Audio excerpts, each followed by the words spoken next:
대장동 개발 특혜 의혹 사업의 핵심은 어찌됐든 간에 그 공영개발이라는 보호막 아래 특정 민간 사업자들에게 수천억 원의 과도한 개발 이익이 돌아갔고, 그로 인해서 성남 시민들과 성남도시개발공사에게 돌아갈 이익이 훼손됐다는 것입니다. 그래서 그 공공의 경영성이라든가 민간의 경쟁력도 침해됐다는 것인데요. 이 일련의 과정에 유동규 전 성남개발공사 기획본부장이 핵심 인물입니다. 이 후보님의 표현을 빌면 측근은 아니나 가까운 사람이다. 그리고 이 유 전 본부장을 비롯한 대장동 4인방의 핵심 혐의가 바로 배임입니다.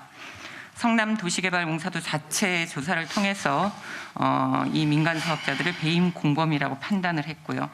질문드리겠습니다. 대장동 개발 사업 인허가권자로서 이 유동규 전 본부장의 윗선 의혹 등 배임 논란에서 자유롭지 않다는 지적 많이 나오고 있습니다. 어떻게 생각하십니까? 어쨌든 행정 책임자 입장에서 이 행정 목적을 달성하는 과정에서 발생한 문제들에 대해서는 당연히 책임을 져야 됩니다. 그 점에 대해서는 제가 그 이전에도 몇 차례 반복적으로 제가 인사권자로서 또 행정 책임자로서 일선 구성원의 이런 일탈 행위에 대해서는 사과드린다는 말씀을 제가 드렸습니다. 그런데 그와 관련해서 우리 구혜영 패널께서 말씀하신 부분에 대해서는 약간의 질문 속에 제가 동의할 수 없는 부분들이 있기 때문에 이제 반론 말씀을 잠깐 드리도록 하겠습니다. 지금 부산의 LCT라고 하는 게 대표적으로 이제 대비되는 사건입니다.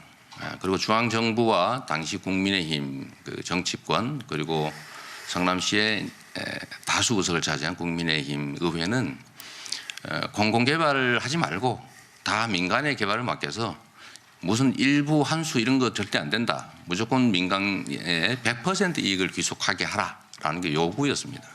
저는 공공개발을 해서 100% 환수하려는 그런 계획을 했고, 그를 막는 국민의힘의 정치 세력과 무려 4년을 넘게 싸워서 결국은 부득이하게 일부라도 환수하는 그 선택을, 공동개발의 방식을 선택했습니다.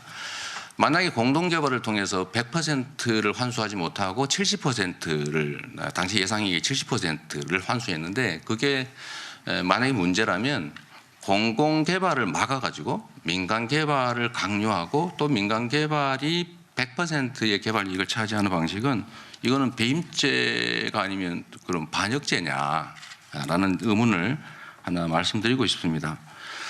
그리고 사안에 대한 판단은 사후적이 아니라 당시를 기준으로 해야 됩니다. 당시 2015년은 부동산 경기가 그렇게 좋을 때가 아닌 게 분명하고, 그건 객관적 사실이죠.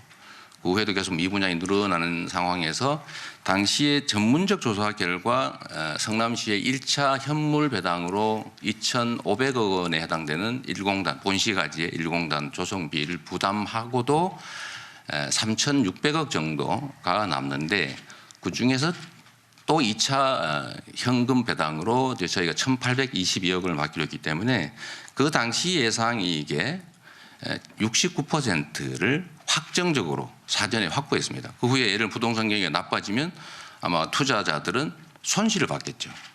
그러나 오를지 내릴지 미래의 경기 예측은 쉽지 않지만, 그 후에 약간의 이제 상승 기미가 보여서 저희가 이제 인허가권을, 사실 요즘 말로 하면 갑질이라고 표현해도 할 말이 없을 사안인데, 제가 실시계획 인가를 하면서 민간 이익을 좀 더 줄이기 위해서 공공 이익을 확대하기 위해서 920억 원 상당의 뭐 터널 공사라든지 주변 성남시가 해야 될 사업 주체가 책임이 없는 부분에 대한 책임을 부과해서 1,100억 원을 추가 환수했다는 점, 그리고 후에 저희가 이런저런 명목으로 약 270억 정도로 추가 환수해서 실제로는 민간이 차지한 비율, 그 개발 이익과 공공이 차지한 개발 이익은 70%를 훨씬 넘고, 투자 비율은 성남시는 50.0001%, 민간은 49.0009 뭐 이런 퍼센트를 차지했지만 훨씬 더 많은 이익 배당을 받았다는 점을 생각해 주십시오. 만약에 이제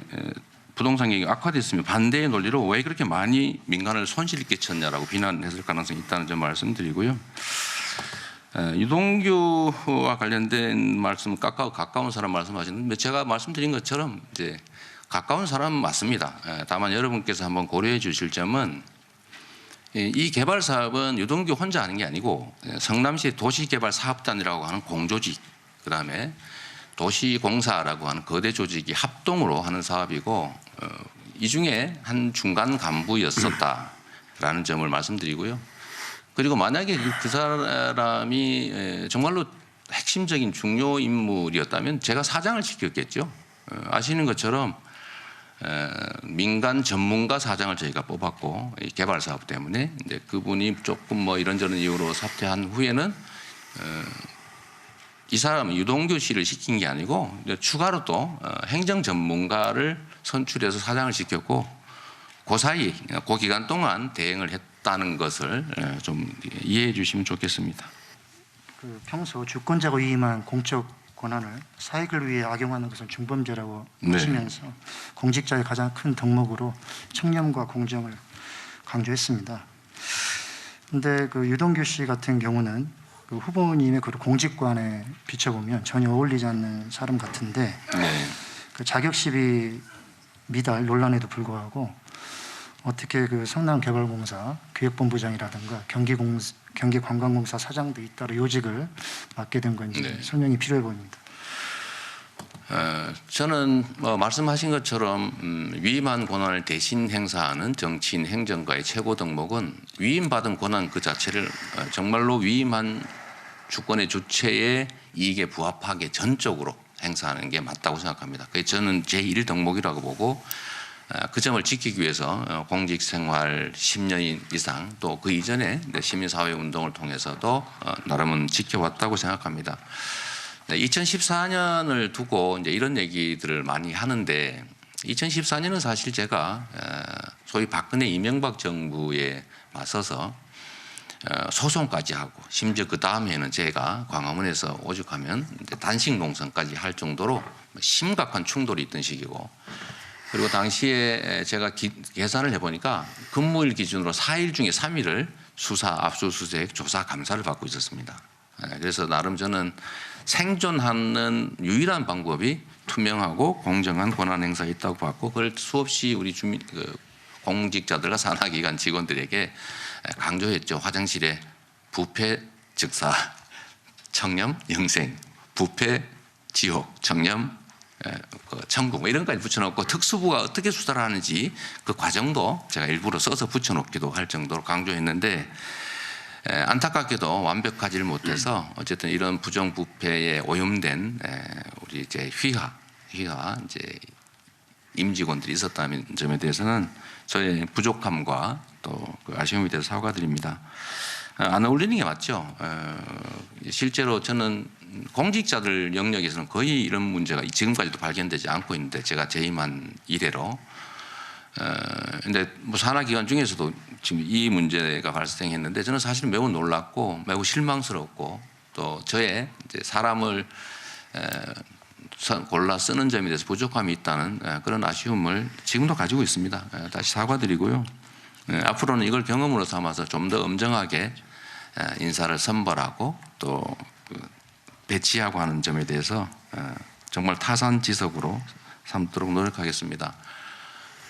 당시로서는 참 예측하기 어렵고요. 제가 당시에 민간업자와 만나는 것조차도 제가 제안했고 그 책임을 물었는데 알 수 없어서 아쉽습니다. 네.